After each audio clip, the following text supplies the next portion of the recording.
your most experienced guys on the roster, not just Beal and Russell, but Robin and Ish as well. Well, Rolo and Ish were obviously huge factors in winning this game. Their experience helps. And then, our main guys obviously carried us down the stretch, but those Rolo, Ish, Rui getting experience. And these last, X number of games have been like playoff games. Every game was physical. Every game was a lot of emotions. Every game came down to the last possession, and that prepares you. And but those two guys were huge. They gave us a great lift when we needed it. And it'll be your guys' first postseason appearance in a couple of years, obviously. Just how much does that mean to you after everything we've already asked you about this year? Yeah, no, it's this game kind of mimicked our season. I mean, a lot of crazy things happened to us. We were getting punched left and right, and we just somehow just kept battling and coming up with a play here and a play there. They had us on the ropes early. They had us on the ropes middle of the game. And they had us on the ropes towards the end, but we just kept getting up and fighting for one another. And I've been talking about brotherhood for a while now, and this group gives a really cool definition of brotherhood, and I get to see it firsthand. I'm glad to be a part of the group, but it's been really cool to see. I mean, I would not want to go through a season like this again. Just the fatigue factor alone is driving me crazy, and being alone on the road, and it's a lonely life as a head coach as it is, and with COVID it even got even lonelier. But I love the fact our guys just kept battling. I'm proud of them, and I could not ask for a better group of guys that just compete and celebrate each other's success. Yeah. Hey, Scotty.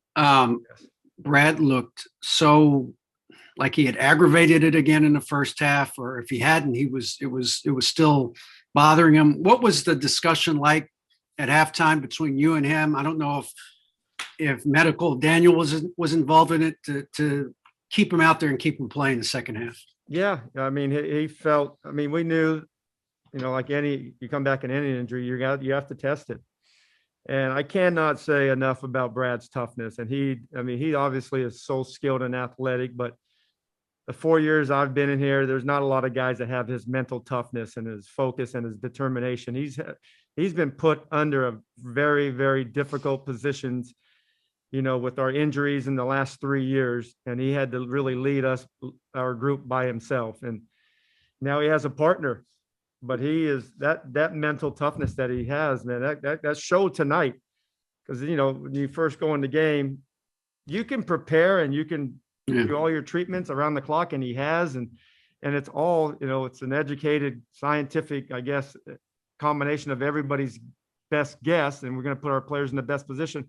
But he has the final say, and he wanted to play. And I did not know until like 30 something minutes on the clock. And I was actually deep down I was preparing him not to play.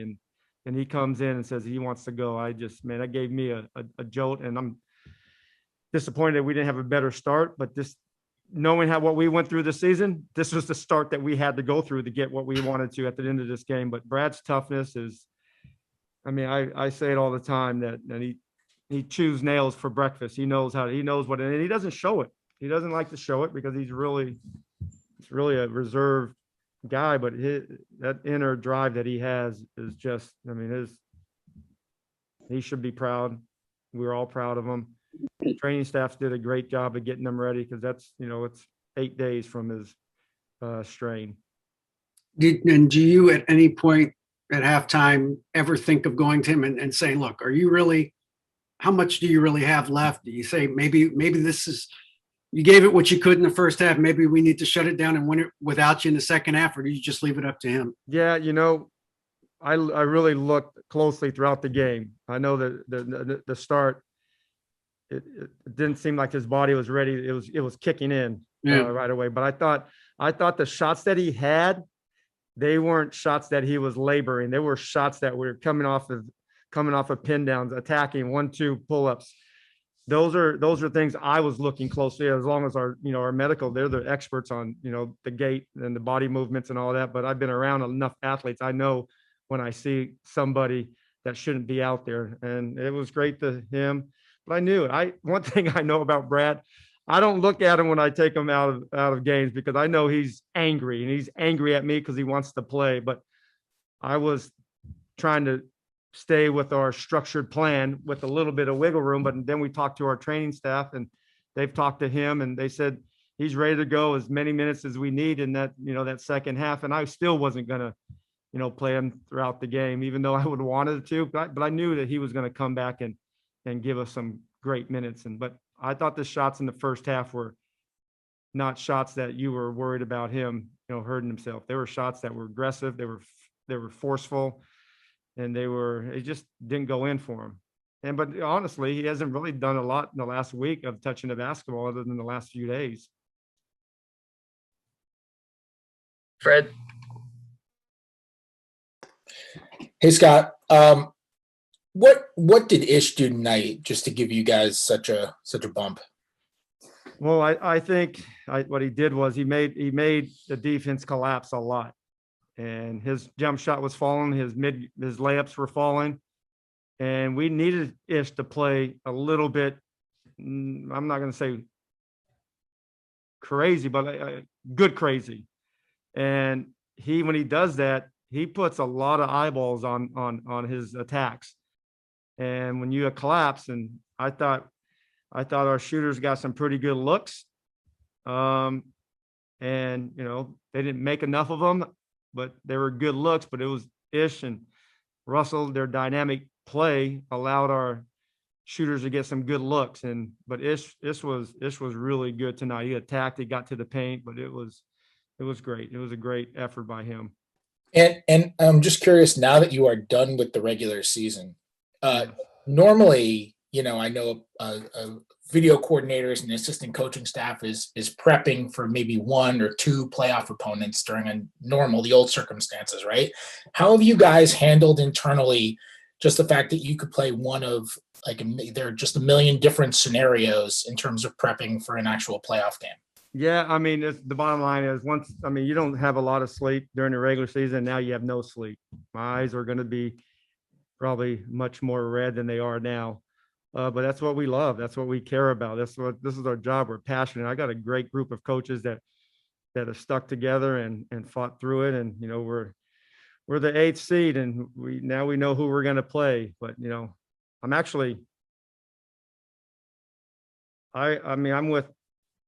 I'm with the king, man. Why do they have this playing thing? Whoever did that, they need to be fired. It's ridiculous. Now I'm kidding.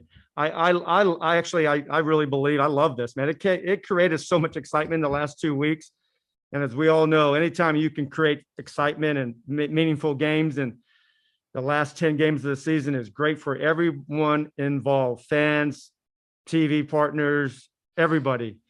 And I love it. Even though now that we're the 8th seed, I still love it. It gives us a chance to go to play against a great team like Boston, and who knows what can happen. But we have to win, one to advance out of the two. So it's great. I'm excited that we fought all year long and we stuck together. And that's, to me, I will always remember the group, because trust me, it was times, and it was like, man, is this, how many more things can go against us? But we still battled. We had a lot of injuries, a lot of health and safety protocol things, and just a lot of crazy, weird stuff that happened to us that you guys probably don't even really know either, but we battled. Joe. Hey, Scott.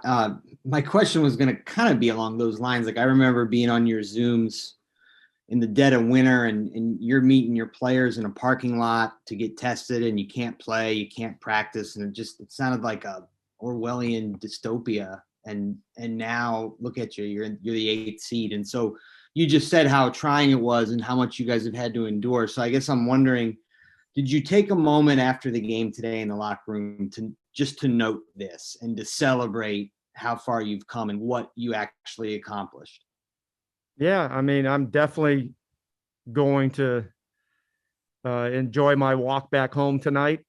I have my daughter in town, so that's going to be even a better walk. She raises up the looks of the group.